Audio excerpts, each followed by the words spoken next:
Far, far out into the forest of the neighborhood of home, nestled between a huge lake and beautiful mountains, stood a huge manor. From the outside it appeared abandoned. Windows dirty, front and backyard overgrown. The people of home didn't even know this ominous place existed. Well, maybe a few did, but it didn't matter to them. At least not until the day Eddie Deer stared perplexed at a bunch of letters he had found at the deepest part of his mailbag. Eddie always had problems with his memory, but he never ever forgot a single letter. Determined, he checked the map of home for the addresses. Stranger still, the road on the letter's address was there, sure, but it just led into the forest. There was no one there, living, right? Of course, he could always just put the letters away. This clearly was a mistake, but then he remembered the myth of a strange place hidden in the forest. There was no way, but he had to. It was his job. Taking a deep breath and slapping his chest multiple times for courage, the mailman went on his way. Further and further, the man stepped into the darkness of the forest. Despite it being the middle of summer, here an eerie coolness wafted around, creeping beneath his skin. A thin mist had risen just above the ground. It was eerie, yet Eddie Deer pretended to not seem to notice, as he hummed a happy tune. Yes, to him, this could just be a pleasant walk. Despite the lack of animal noises, such as birds, and the strange aura, the path clearly wasn't walked often. More driven, if anything, judging by the deep tire tracks on the dirt path. Eddie felt strange, as through the thicket he saw an amazingly huge mansion approach. The building was clearly old, half its windows boarded up. Vines encased the building like the tentacles of a giant squid around a ship. And even that was a more romantic way of putting it than the truth of the matter. Where did this place come from? He wondered. The dirt path was now replaced with mossy, withered gravel. Eddie's heartbeat increased. Despite the hot summer day, a cold shower washed over him, and for a moment he felt as if he saw something, someone in the upper floors of the manor. He definitely didn't want to be here anymore. Lucky for him, his trained mailman eyes quickly fixated on a simple mailbox somewhere on the property. He sighed a sigh of relief as he darted towards it. As he opened the small box, a bead of sweat ran down his back. And as he inserted the letters with shaking hands and closing the box, lifting the tiny red flag on the side, he turned around, only to immediately be face to face with what at first glance just had to be a ghost. He screamed and jumped backwards, only to land with his butt on the roof of the metal mailbox. He winced as a heavy pain washed over him from his groin. The ghost girl, meanwhile, just tilted her head curiously. "You seriously weren't sure of the sudden intrusion of this man. As far as you remembered, there was no one out there, just you and the solitude of the forest. You blinked, immediately interested in this specimen. He didn't act like your usual guests. You stepped forward, while he stretched out a hand, both in a defensive manner and a greeting. He still thought that what was he was staring at was a ghost. But then your tiny, thin hand made contact with his sweat-soaked chest. "You're real," you said, confused. The forest played tricks on even the strongest of minds. There were many tales you could tell of uninvited guests making a ruckus in your house. Yet whenever you checked, there was no one there. Truthfully, you were simply playing an elaborate game of hide-and-seek with yourself. Eddie blushed at your touch. Your hand was warm, not ghostly cold. Fingers gentle too. Flustered, the mailman adjusted his hat as he took a step back.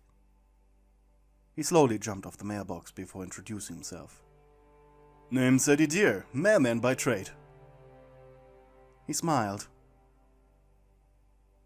"Eddie Dear?" you repeated. "Yep. And who are you?" You blinked. Yes, your name. You'd almost forgotten it. Too sucked up by your work to really think about it.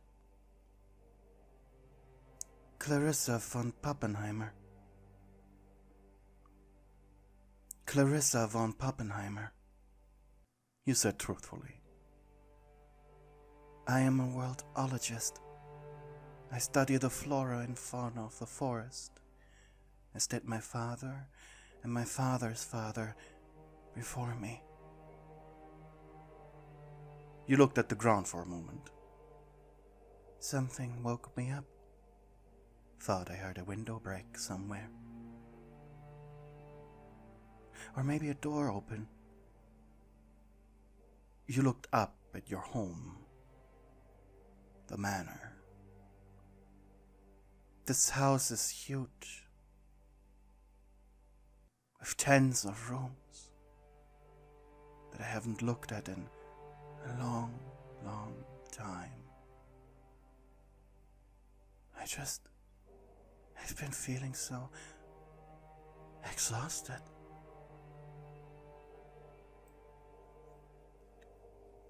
Eddie immediately realized that the person before him was the definition of a hermit, and he felt sorry for you. He wondered how you got into this situation. Well, I got your letters. He stepped aside as he opened the box. The letters were all addressed to your grandfather. However, since you were the only person alive in your home, this meant these were sort of meant for you, right? Well, I'll get going then. Well, I got to... He stopped mid-sentence, realizing you had a tight grip around the belt of his mailbag. For a moment his heartbeat increased. He felt like this might be the end. But only for a split second. Because as your eyes met, for only a split second, a strange feeling overcame him that he couldn't quite pinpoint. Was it pity? Or maybe he was scared of you. Or could it even be love at first sight? Will you come back? You asked curiously. Well, The noises have stopped. When I saw you at the window, the guests seemed to be afraid of you. They're gone now. I will be back, though.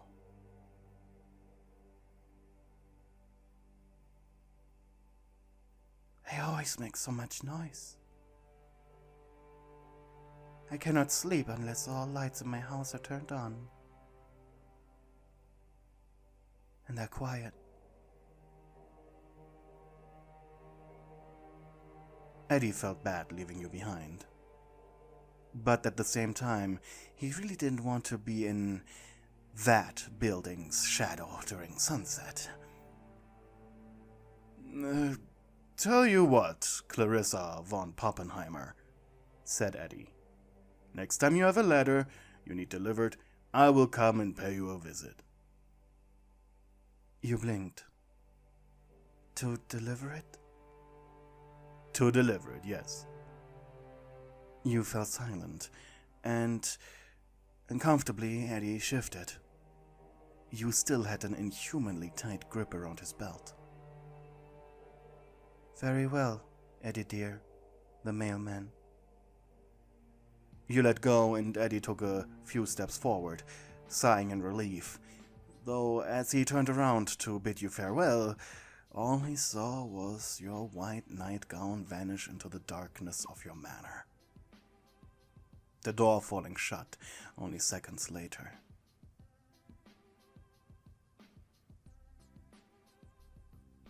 Meanwhile, behind the door, you stared at your hand, the one that had experienced human touch for the first time in a long, long while. You didn't even dare blink for a while, as the experience had been so surreal. You felt as if the only humans you had ever seen were on the black and white TV in your study. And the first human voice you ever heard was from the record player in the manor's dining room. Ignoring the creaking and knocking of the guests who had returned sooner rather than later, you made your way into your office. You knew a few things from your TV. You had read books and magazines in the library, and heard wonderful things on the old radio in the painting room. Yes, there were things that you could do, letters you could send. It had been 2 weeks since Eddie delivered his last letter to you. Admittedly, thoughts of you were creeping into his mind, occasionally, and even worse at night. He dreaded sleeping now, afraid of dreaming of you, as he couldn't quite pinpoint if the dreams were pleasant or horrifying, as he was unable to remember them. But one thing was clear. He always awoke with a tight feeling in his groin and cold sweat. So it seemed that even his body didn't know how to react to the tiny ghost girl in the forest. And so, when he entered the post office on this day and found out that in fact there was a subscription newspaper with your address on it, he knew that this encounter with you really hadn't been a one-off thing. Eddie was not sure if to be thankful or horrified. The mailman made sure to deliver your newspaper around the time the sun shined the brightest, in the vain hope this would maybe alleviate the fear he felt. And sure, maybe that would have worked if he had slept properly. Yet despite his racing heartbeat, he still managed to deliver the newspaper on time. Thankfully, you didn't just appear behind him this time. In fact, he didn't see you at all. He exhaled, thanking whatever deity spared him of another awkward encounter with you. However, as he was halfway to home, from the furthest corner of his right eye, he noticed a tiny white flash. Eddie's head immediately spun around, only to see you staring from the trees. He waved at you, and you waved back, blinking. You had fallen asleep in the thicket last night while chasing what you thought was one of your guests, but it turned out to be nothing but smoke and dust. Your hair was covered in sticks and leaves, your nightgown covered in dirt. This was normal for you, of course, but you understood that maybe this seemed strange to someone who didn't have constant attention of uninvited guests. Eddie smiled at you, and the faint hint of a blush decorated your face. That night, for the first time, if it felt like decades, your house laid silent, save for the wind and rustling of leaves outside.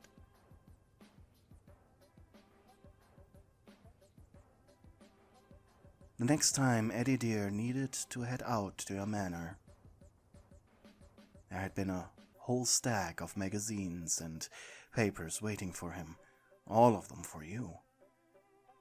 And half of them made him blush just reading the titles. The forest path had become decently familiar now, and even your home was less foreboding now that he had seen it a few times. Though that was a very slight less. Today you had been waiting for him, sitting on your mailbox, kicking your feet aimlessly into the air as you hummed. Eddie greeted you, and for a moment you didn't respond. Did he upset you? Got a whole bunch of mail for you today, he said. And you looked at him. He opened his bag and inserted a black cover magazine. Big Boys Monthly, he said. Guys, muttered Eddie. Love and War Weekly and... Ooh, Kiss Me My Love, the magazine for lonely women. Julie is subscribed to that one. Julie subscribed to that one as well. You blinked, not knowing who or what a Julie was. And, he scratched the back of his head. He fidgeted before putting the final magazine into your box. Say it, you taunted. He took a deep breath. Hot Mailman Monthly. You smiled, and it made Eddie gulp. He hasn't seen you smile yet. It was like the terrifying visage of someone who had forgotten how to do so. Are you trying to tell me something, Miss Poppenheimer? You blinked. Perhaps. Without a hint of hesitation, or even a slight change in facial expression, your hand shot forward, tightening around Eddie's tie. And with the strength of 100 men, he was pulled into you, your lips crashing onto each other. He gasped while you hushed a pleasured moan. Your mouth was wet, your tongue curious and long as it snaked around his. Eddie's eyes rolled back in pleasure. You were quite good at kissing for a hermit, he thought. After 60 seconds, you finally let him pull away, a thick strand of salvia connecting your mouths. Eddie was a blushing mess, while you just stared at him, unblinking. Would you like to come inside? You asked straightforward and pointed at your manor. Eddie looked at his mailbag.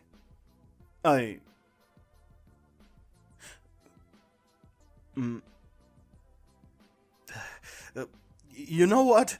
He took a deep breath. Sometimes even the mail is late. Yeah, I would love to. Jumping off your mailbox, you took his large hand in yours, dragging the man into your home. Hey, thank you for watching my video until the end. If you're new here, I hope you stick around and watch a few more. But before I say goodbye, I'd like to remind you to like the video and subscribe. That really helps the YouTube algorithm. That's all. Hope you have a good day. Until next time. Bye!